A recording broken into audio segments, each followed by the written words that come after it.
এই বিশ্বব্রহ্মাণ্ডে যত বাংলাদেশের বাঙালি ছড়িয়ে ছিটিয়ে আছেন সবাইকে আমি অনুরোধ করছি, যারা সঠিক দেশপ্রেম লালন পালন করেন, দেশকে ভালোবাসেন, দেশের মানুষকে ভালোবাসেন, আমি একটি কাজ করতে যাচ্ছি, আপনারা আমার পাশে থাকবেন। কাজটি অনেক কঠিন কাজ, কিন্তু আমি করতে যাচ্ছি।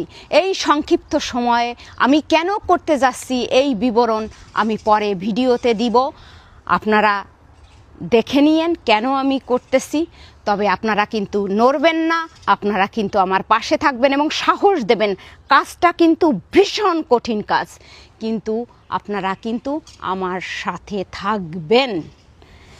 ৭২-এর সংবিধান, এই সংবিধান একটা বস্তা পচা সংবিধান। এটিকে এইভাবে বস্তার মধ্যে ভরিয়ে আমি এখন এই ৭২-এর সংবিধানকে কবর রচনা করিতেছি। এইভাবে এই সংবিধান, এটা আমাদের জীবনে কোনো উপকারে আসেনি।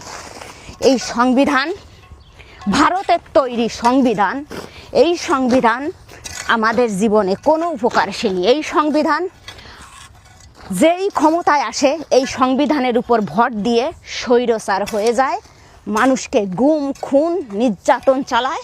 অতএব এই সংবিধান এর আর দরকার নেই।